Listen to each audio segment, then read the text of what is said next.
Hello hello, j'espère que vous allez bien. Alors je suis un peu ébloui parce qu'aujourd'hui c'est grand soleil et ça fait trop du bien.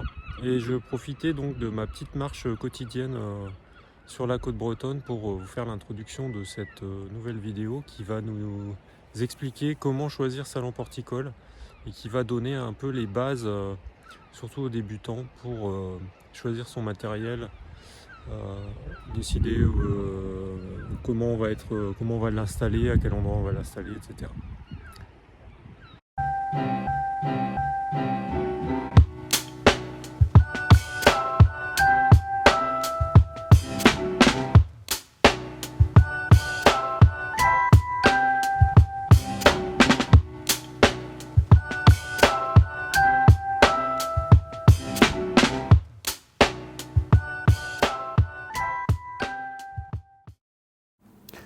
Alors ici, nous allons parler surtout de lampes pour les particuliers. On va passer sur les installations professionnelles, c'est un autre monde. Pour quelles raisons pourriez-vous avoir besoin d'une lampe horticole chez vous?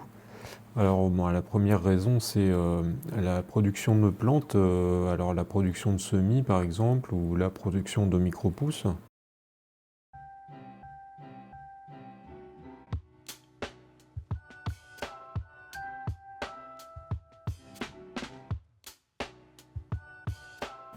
Ça peut être aussi pour décorer.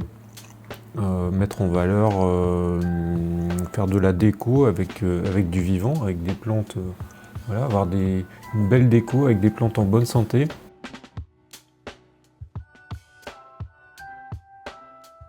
Ça peut être aussi mettre en valeur sa collection et puis maintenir ses plantes de collection en bonne santé.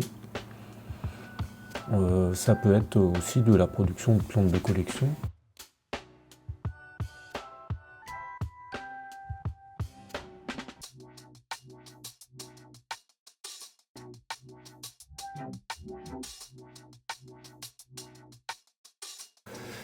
Ça pourrait être aussi de l'aquaponie. Certaines personnes ont des aquariums avec en fait, des plantes qui sont nourries avec l'eau des poissons, ce qu'on appelle l'aquaponie, et on peut utiliser des éclairages LED pour ça.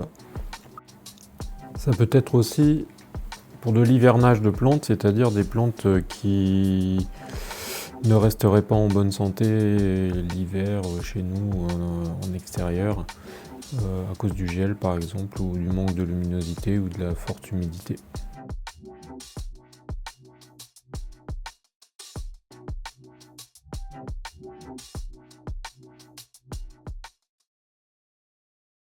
Alors dans une maison sans éclairage d'appoint, devant une fenêtre bien exposée, on peut avoir une luminosité bien suffisante pour beaucoup de plantes, mais cette luminosité-là va varier énormément entre les saisons. En hiver, chez nous en France, on va avoir très peu de lumière, surtout dans la moitié nord de la France. Pour faire des semis, on peut les faire devant une fenêtre au printemps avec une bonne exposition, c'est-à-dire qu'il faut absolument avoir du soleil direct. Et si on n'a pas de soleil direct, on va avoir des semis qui s'étiolent, comme on voit ici sur cette photo. Donc quand on a des plantes à éclairer, en éclairage artificiel, il faut se poser un certain nombre de questions. Alors la première question, c'est à quel endroit je vais les mettre? Est-ce que vous avez une pièce dédiée? Est-ce que cette lumière-là ne va pas vous gêner si vous mettez ça dans votre salon? À quoi vous allez suspendre vos lampes? Si vous achetez des lampes qu'il faut suspendre, il faut pouvoir les accrocher à quelque chose.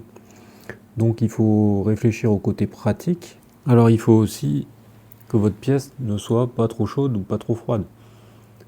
Si vous faites ça dans un grenier en plein été où il fait 40 dans le grenier, ou si vous faites dans votre cave où il fait 10 degrés, vous avez beau apporter la lumière qui va bien. Si la température, la plage de température n'est pas la bonne pour cette plante-là, ça ne se passera pas bien. Donc la lumière, c'est une onde. Notre œil humain perçoit des couleurs. Ces couleurs correspondent à des plages de longueur d'onde, comme par exemple le rouge entre 600 et 700 nanomètres et le bleu entre 400 et 500 nanomètres. Le vert à peu près entre 500 et 600, le vert jaune. Sur ce graphique, on voit la courbe de réponse de l'œil humain, qui est une forme de cloche là, qui est au milieu, centrée sur le jaune, hein, le vert, jaune et l'orange. C'est ce que l'œil humain voit très bien. Donc ça se mesure en lumens. Quand vous avez un éclairage chez vous, ou un éclairage de bureau à dimensionner, on parle de lumens et de lux. Pour les plantes, c'est le par. Le par, c'est plus large, ça comprend des longueurs d'onde allant de 400 à 700, mais on peut même l'étendre un peu au-delà de 700 et un peu en dessous de 400. Donc pour mesurer la lumière pour notre œil de façon simple et avec un appareil peu coûteux, on utilise un luxmètre qui coûte 20-30 euros. Avec ça, on peut mesurer l'intensité. Vous pouvez par exemple mesurer chez vous l'intensité qu'il y a devant votre fenêtre, mais ça donnera des valeurs en lux. Et ces valeurs en lux, pour une plante, elles sont à prendre avec des pincettes parce qu'elles mesurent surtout le vert jaune et les plantes, elles utilisent beaucoup du bleu et du rouge, ce qui est assez différent. Mais voilà, voici un tableau qui donne à peu près, voilà, à l'intérieur d'une maison, vous pouvez avoir en gros de 1000 lux à 30 000 lux sous un Velux qui serait plein sud par exemple en été. Les vitres de votre maison, elles filtrent la lumière, elles enlèvent de l'intensité. Et après, tout dépend de s'il y a de la lumière directe, des rayons directs du soleil qui rentrent chez vous ou pas. Et il faut savoir que l'œil humain, vous pouvez lire un livre très facilement, votre œil voit très bien à 500 lux. Et en extérieur, en plein soleil, votre plante de tomate en plein été, il prend entre 50 000 à 100 000 lux. Donc c'est absolument énorme. Et là où votre œil pense qu'il y a de la lumière, une plante, souvent, elle n'en aura pas assez. Alors si on veut mesurer la lumière pour les plantes de façon plus rigoureuse, ça se fait avec un parmètre. Un parmètre, c'est un appareil qui mesure donc l'intensité lumineuse en micromol par mètre carré par seconde, et c'est un appareil qui est assez coûteux. Donc bon voilà, il faut savoir que ça existe, très peu de particuliers utilisent ça, ça n'est pas abordable. Mais il faut connaître la notion de micromol par mètre carré par seconde parce que c'est écrit souvent dans les fiches techniques des lampes LED. Donc vous avez ici un petit tableau qui vous résume un peu les valeurs en micromol par mètre carré par seconde, donc ce qu'on appelle le ppfd, pour différentes plantes.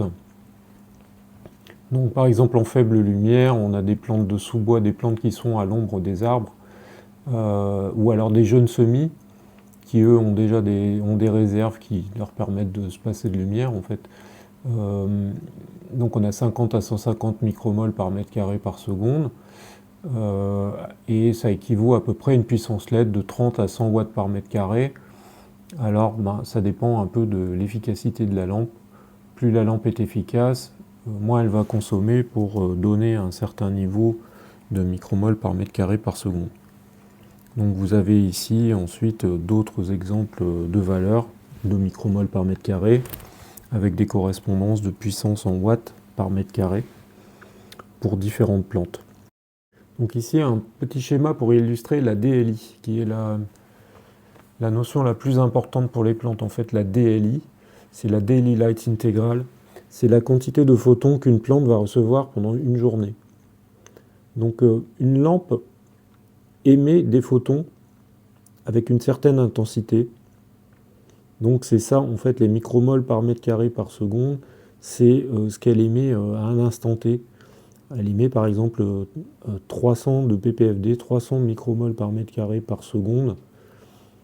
Donc chaque seconde elle émet ça. Mais si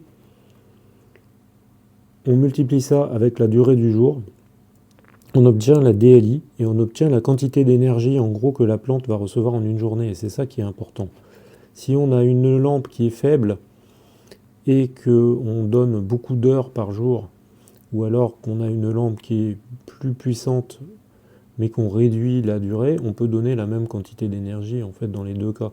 Donc si vous avez une lampe qui est un peu faiblarde, vous pouvez pour beaucoup de plantes augmenter la durée du jour de façon à compenser un peu le manque d'intensité de votre lampe. Et donc c'est toujours un compromis, la DLI en fait, entre l'intensité de la lampe et le nombre d'heures par jour. Alors, il faut faire attention parce qu'il y a certaines plantes qui sont photopériodiques et il y a des plantes qui vont fleurir donc quand les jours seront courts, ce qu'on appelle des plantes de jours courts. Il y a des plantes qui vont fleurir quand les jours seront longs, des plantes de jours longs. Et il y a des plantes qui sont apériodiques, c'est-à-dire qui vont fleurir en fonction de différents paramètres, comme par exemple la température ou la somme des températures. Donc, attention à ce que vous cultivez. La photopériode, c'est-à-dire la durée du jour, peut avoir une influence sur les stades d'évolution de cette plante-là.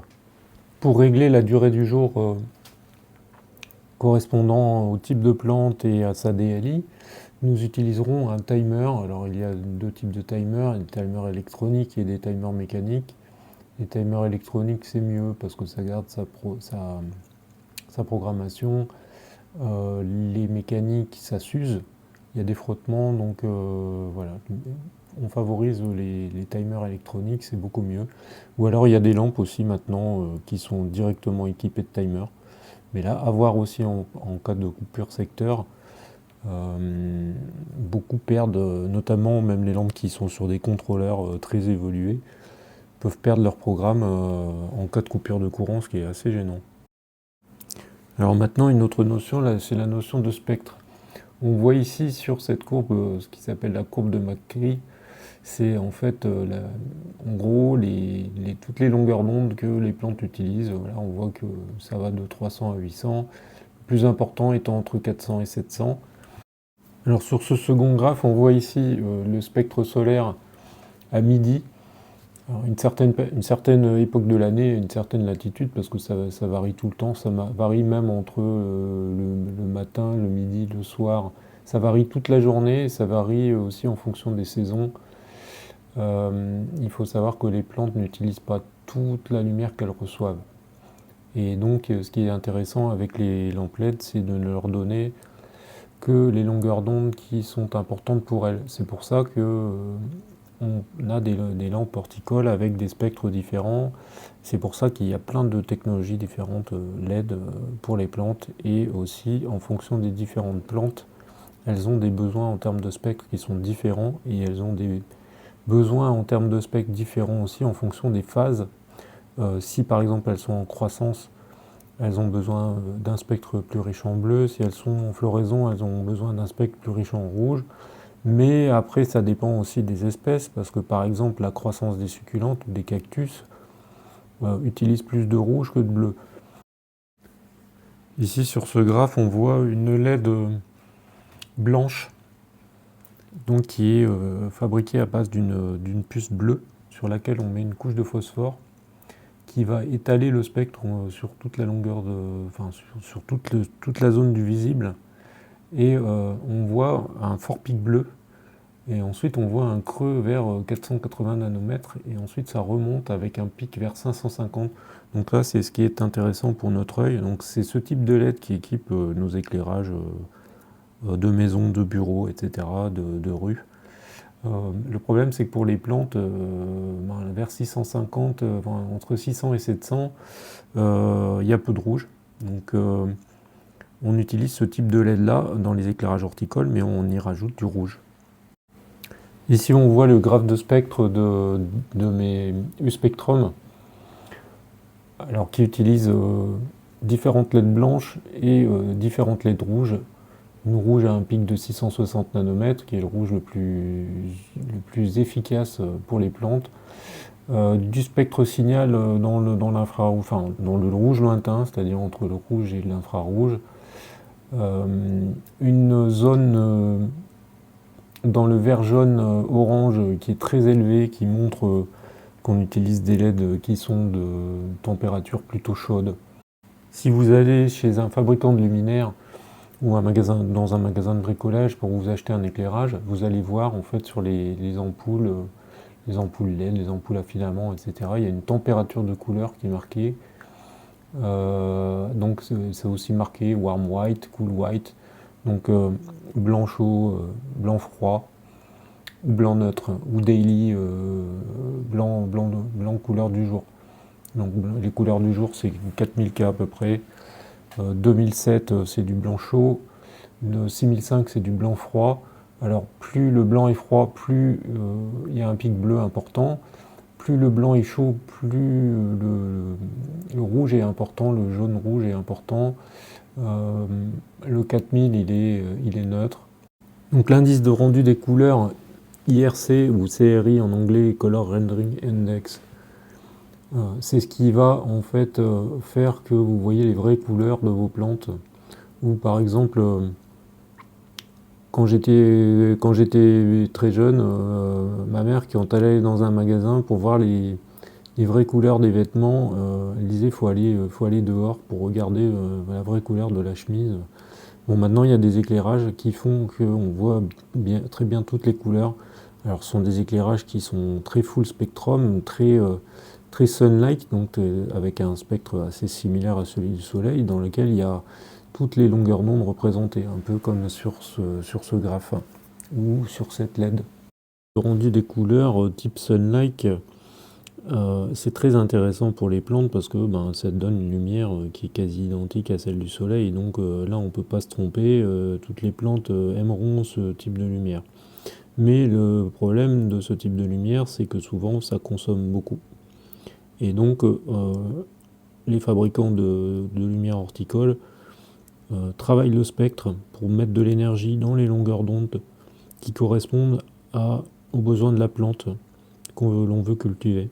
Et ça donne des spectres comme ça, des spectres assez artificiels dans le style de celui-ci, qui était un spectre PF que j'ai mis au point. Là. Enfin, c'est celui que j'avais il y a 5 ans, où il y a énormément de rouge. Voilà, donc c'est un spectre qui est très différent de celui du soleil, mais qui a le mérite de ne donner aux plantes que ce dont elles ont besoin et de éviter un gaspillage d'énergie, donc d'avoir une lampe qui consomme peu et qui émet une lumière très utile à la plante qu'on veut cultiver dans cette phase-là. Alors une autre notion sur le spectre, c'est que ça peut avoir une énorme influence sur la morphologie des plantes et on peut donc manipuler un peu les plantes, par exemple à développer leur feuillage, avoir une structure plus trapue ou plus élancée en fonction du spectre et surtout des ratios, des proportions entre bleu et rouge, mais aussi d'autres longueurs d'onde. Et on voit ici la plante de gauche, elle est étiolée parce qu'elle manque de lumière. La plante de milieu, elle a suffisamment de lumière, elle est équilibrée. Mais la plante de droite, si on lui donne un spectre très riche en bleu, elle va être beaucoup plus compacte. Et donc ça peut être intéressant. Donc on travaille les spectres aussi pour rendre des plantes plus compactes, moins compactes, ou qu'elles développent plus de fleurs, ou plus de fruits, ou plus par exemple d'anthocyanes, qui sont des pigments en fait qui sont antioxydants, donc qui peuvent être intéressants dans certaines cultures.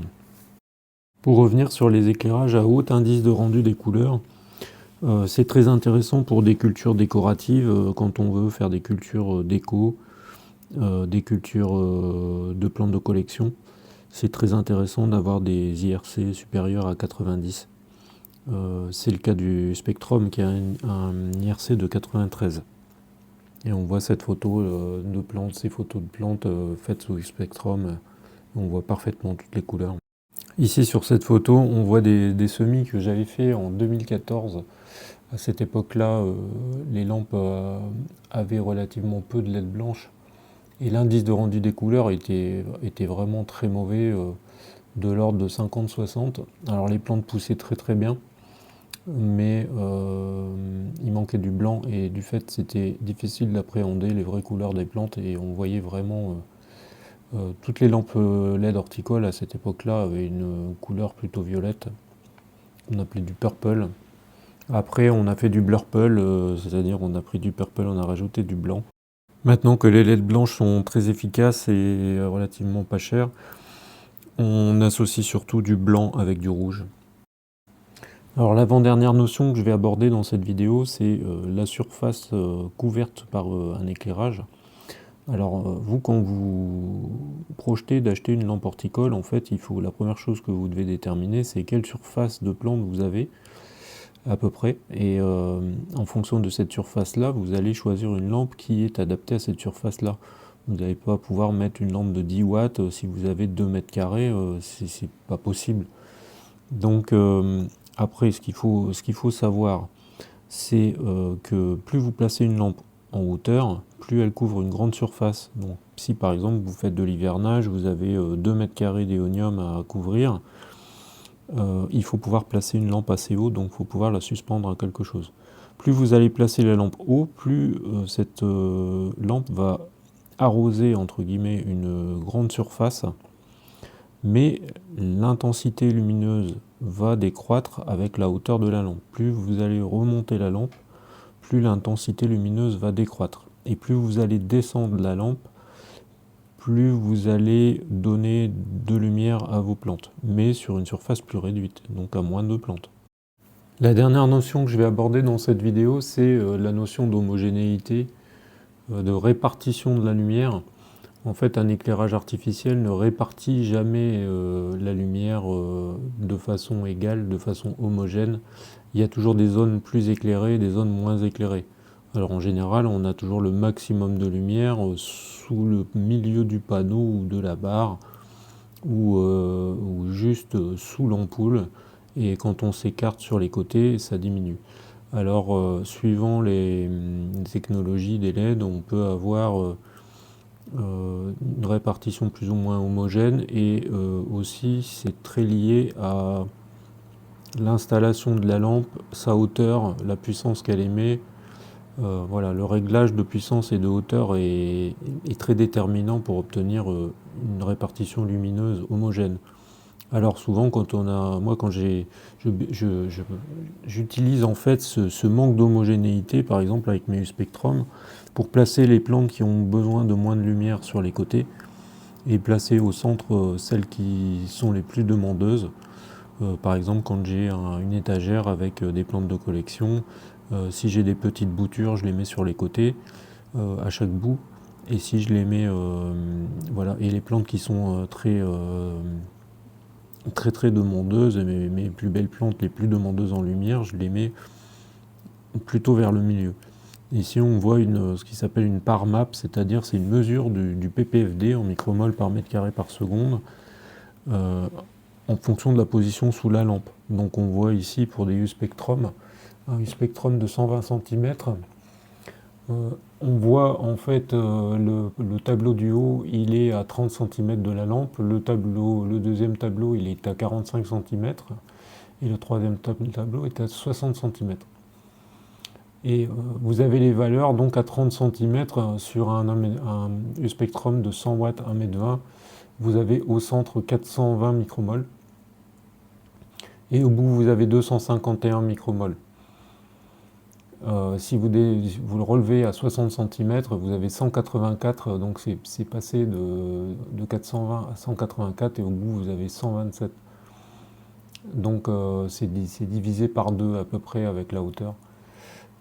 Et on voit voilà, la répartition de la lumière. Et ça, il faut en tenir compte. Aucune lampe, absolument aucune lampe ne donne une répartition homogène. Pourquoi? Parce que les photons, en fait, ils arrivent suivant un angle, ils arrivent d'une source ponctuelle, suivant un angle donné. Et donc, ils se dispersent. Et plus on s'éloigne de la lampe, plus la lumière décroît. Alors, si vous avez regardé cette vidéo jusqu'à la fin, c'est que elle vous intéresse. Et si elle vous intéresse, laissez un petit pouce bleu. Et éventuellement, laissez-moi des commentaires, voire des questions. Voilà, j'y répondrai avec grand plaisir. Alors c'était une vidéo qui s'adressait surtout aux débutants.